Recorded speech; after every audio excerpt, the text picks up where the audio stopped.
style vestimentaire aujourd'hui. On compare aujourd'hui des styles vestimentaires avec d'autres. Une personne montre comment ils étaient habillés avant et comment ils sont habillés aujourd'hui pour plaire à Dieu. Déjà, tout d'abord, il faut que tu saches que c'est le Seigneur qui va te mettre à cœur de ne plus porter certains vêtements. Si tu le fais par ta propre chair et par ta propre volonté en disant c'est bon, là, je change tout, ma garde-robe, même si j'adore ce vêtement, non, je le porterai plus, c'est pas agréable. Non, non, non. Si tu fais par la chair, tu vas peut-être t'habituer à un certain style, mais tu envieras toujours l'ancien dans ton cœur. Donc peut-être qu'extérieurement, on aura l'impression que oui, tu t'habilles super bien, mais intérieurement, tu vas regarder sur ton feed des vêtements où tu sais que tu n'as pas le droit de porter, mais tu es toujours en mode oh, mais c'est super beau, etc. Encore une fois, Dieu ne veut pas qu'on agisse avec la chair. Il veut qu'on agisse avec le cœur. Si ça doit te prendre 4 ans pour arrêter de porter un jean troué de tel niveau jusqu'à en bas, enfin en tout cas tu vois de ce que je veux dire, mais en tout cas si un vêtement n'est pas bon pour toi. Si tu portes un vêtement et que tu n'as pas encore conscience que ce vêtement n'est pas bon pour toi, laisse Dieu te révéler que ce vêtement n'est pas bon pour toi. Je ne sais pas comment expliquer, mais aujourd'hui, on juge énormément la tenue vestimentaire des chrétiens au point où aujourd'hui, il y a des chrétiens qui sont stylisés de ouf et qui sont en mode c'est mon style. Ok, si Dieu ne t'a pas mis à cœur que ce style n'était pas bon pour toi et qu'il te mettait dans une mauvaise posture, on ne peut pas nous venir juger en disant ah tu t'es super mal habillé, t'as pas le droit de t'habiller comme ça. Parce que si Dieu ne t'a pas révélé, tu ne peux pas voir. Vous voyez ce que je veux dire? Donc aujourd'hui on a l'impression qu'il faut être habillé de tel et tel style, de telle et telle manière. C'est ce que Dieu met dans ton cœur. C'est ce que Dieu met dans ton cœur à toi. C'est pour ça qu'on ne peut pas s'habiller tous de la même manière, on ne peut pas prier tous de la même manière, on ne peut pas avoir tous le même témoignage, nous sommes uniques aux yeux de Dieu.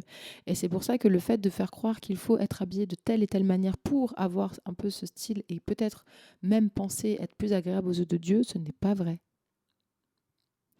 Ton parcours à toi est personnel. Peut-être que tu as un style, un mode, un vêtement que tu aimes porter qui n'est pas désagréable, peut-être qui n'a rien à voir avec le style aujourd'hui, en tout cas qu'on nous montre qu'il faut avoir, mais que ça, tu te sens bien, tu n'as pas l'impression d'être en désaccord avec le Seigneur, eh bien, c'est ton chemin. Donc c'est pour ça que les réseaux sociaux aujourd'hui peut-être peuvent nous mettre à la fois, nous dire qu'il faut payer pour une nouvelle garde-robe, puis il faut payer pour un nouveau confort de prière, puis il faut payer pour telle et telle chose, alors que Dieu ne nous a jamais demandé tout ça. Et c'est pour ça que parfois même tu vas pas comprendre, ça va affecter tes finances. Tu vas pas comprendre, tu vas dire ah mais ouais mais j'ai des problèmes de finances, je comprends pas pourquoi. Mais peut-être que Dieu ne t'a jamais demandé d'aller dans ce couloir-là parce que en fait ton style vestimentaire était déjà bien.